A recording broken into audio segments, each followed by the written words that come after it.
many of us would travel thousands of miles to fight for what we believed in, to stand against a powerful state because it was the right thing to do? And how many of us would do this at 82 years old? Bapu Surat Singh Khalsa did this very thing. Bapuji has stood for the release of Sikh political prisoners. He has suffered immensely for it since 2015.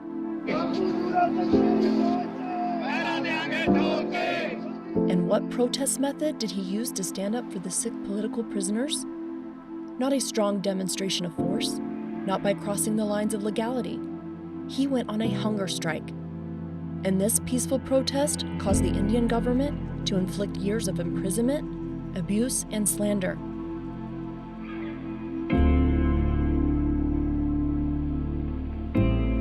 Who are the ones Bapuji is willing to suffer and possibly die for? They are Sikh political prisoners in Punjab, known as Bandi Singhs. And at the time of Bapuji's strike, there was 82.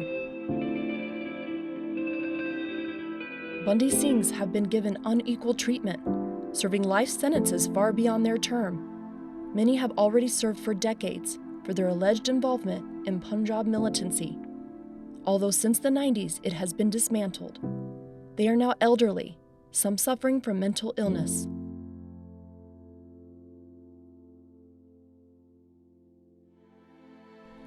After all these years, they are more captives than prisoners. The Indian government has continuously claimed that the Sikh political prisoners, noticed and questioned by the community to have been unfairly treated, cannot be released.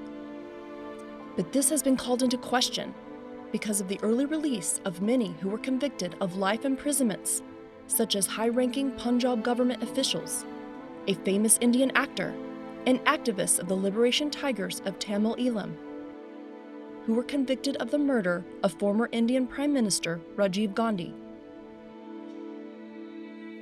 as well as convicted rapist Ram Rahim, who was given a sentence of 20 years, but granted parole for the second time. These all demonstrate the government's authority to equally apply the laws, regardless of a person's status, income, and ethnicity. And the law the government uses to justify the imprisonment of most Sikhs is the Terrorist and Disruptive Activities Prevention Act, TADA, of 1987. However, it has been repealed, but the officials continue to weaponize it against the Sikh community.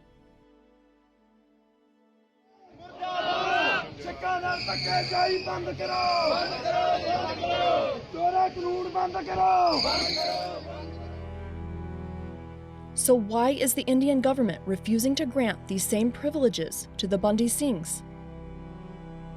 And how is a frail old man protesting quietly such a threat to a powerful government? This strong resistance is the result of generations of religious divide and prejudice, a deeply embedded belief of religious superiority, protected by the influential majority with vested interests in maintaining power and control by any means possible. The divide grew as the Sikhs' desire for the religious purity, ethnic identity, and equality grew too. The culmination of years of oppression led to a devastating event that forever has scarred the people of Punjab, the 1984 Sikh genocide, which was the perpetration of government-orchestrated ethnic cleansing in which 300,000 Sikhs were murdered, according to some Sikh scholars. The impact of this event would influence some of the greatest heroes within the Sikh faith.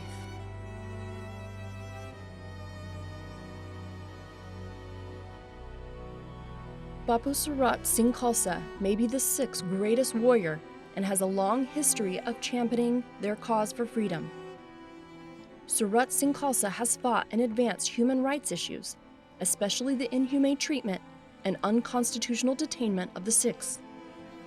Just one day after the atrocities of 1984, the storming of the Golden Temple, he resigned as a government school teacher and immigrated to the U.S. as a green card holder, where he remained an advocate for injustices committed against the Sikhs and other minorities.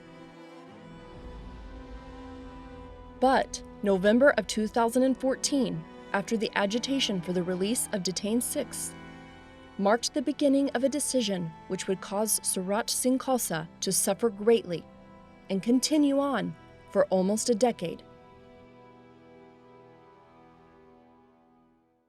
ये पंथक बनना फिर दर्द नहीं होने चाहिए माथा पे उਦੋਂ ਬਾਅਦ मनती नहीं आई कि मेरे दर्द होंगे चाहे पीड़ा हो जाए खिलाड़ी च पीड़ लिया इन्हों कहने सिक्खी Bapu Surat Khalsa was a forerunner of the hunger strike performed on behalf of the detained Sikhs. Surat Singh Khalsa decided to take up the mantle when Bapu Surat Khalsa commenced his fast and furthered the cause. He made the journey from Lathrop, California to Hassanpur, Punjab, and officially began his hunger strike on January 16, 2015. Shortly after the start of his hunger strike, Surat Singh Khalsa addressed the plight of the Sikh political prisoners in an open letter on February 11, 2015, to Prime Minister Narendra Modi and the urgency around his strike. Quote, "These political prisoners are suffering for their commitment, belief, and ideology of the Sikh struggle. My demand is straight and simple. 1. Treat all Sikh prisoners under trials and those sentenced in cases relating to the Sikh struggle as political prisoners, and release all prisoners who have completed their full jail terms and are legitimately due for release, exactly in the same manner as other prisoners are so released in various other parts of the country."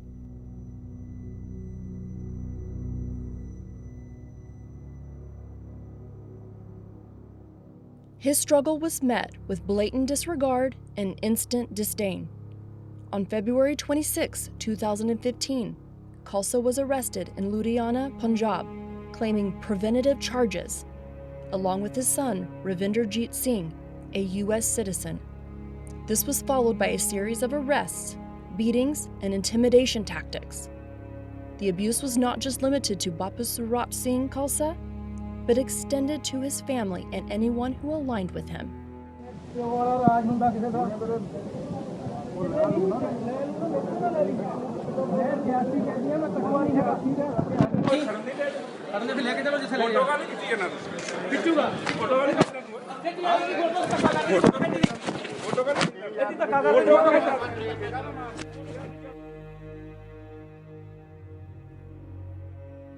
A tragic example of this was the obvious attempt by the Indian authorities to shatter his cause. Sadvinder Singh, Bapu Surat Singh Khalsa's son-in-law, was murdered on August 16, 2015 in Chicago. Although his death was undetermined, it is greatly believed to have been carried out by the Indian government, and highly coincidental given the great lengths in which the government went to shut down Bapu Surat Singh Khalsa's strike.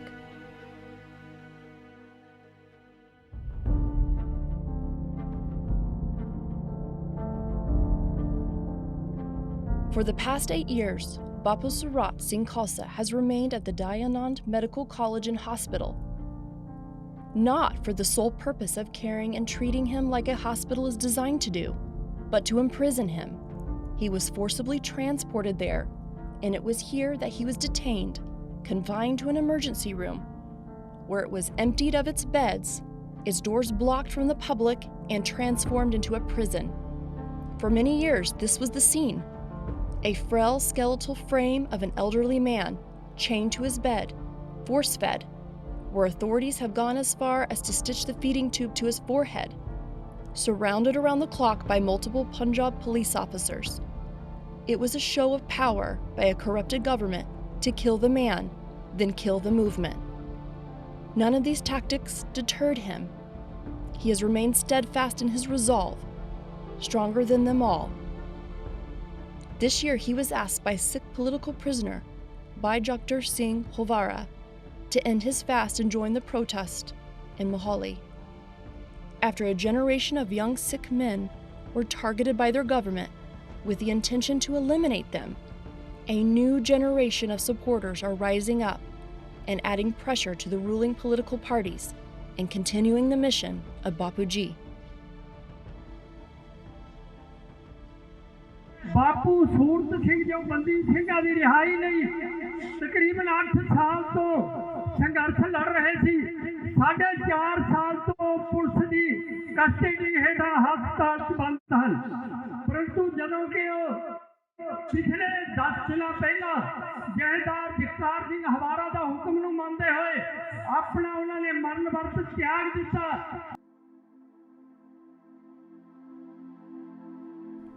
The protest in Mohali is the Qawmi Insaaf Morcha, a permanent sit-in protest that began on January 7, 2023.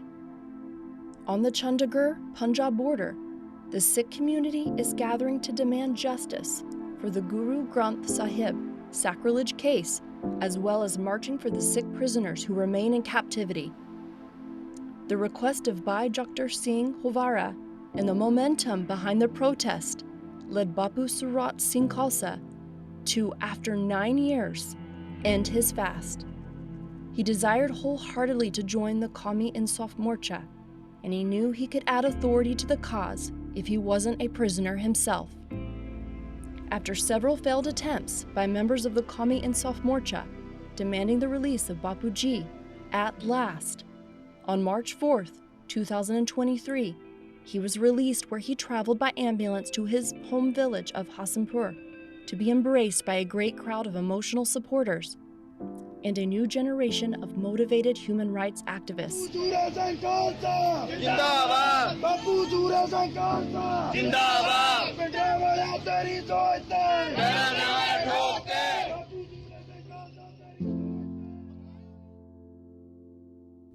He is now being detained in his home, surrounded around the clock by multiple anti-riot forces, CID and Punjab police officers, instructed to even sleep in the same bed.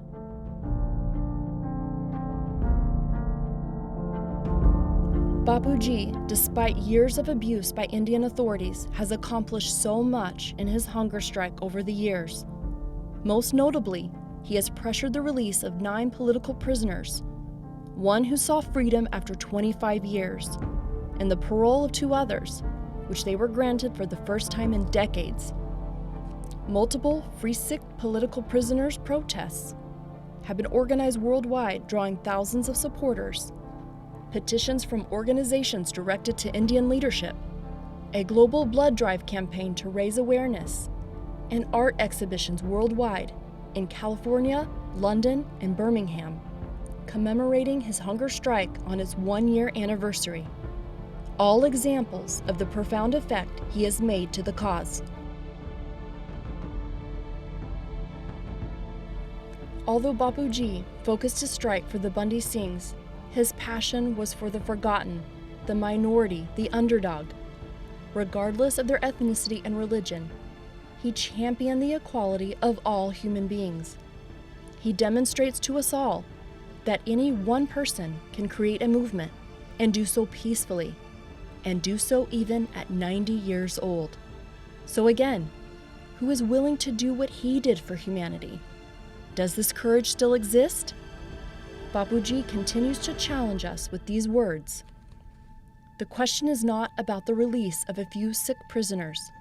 The question is about the inalienable right of a person to live life without fetters. The question is about the regaining of liberty after you have completed the full term of one's sentence in prison. The question is about justice, equality, and fair play. The question is about parity between the rich and famous and the poor and the underdogs.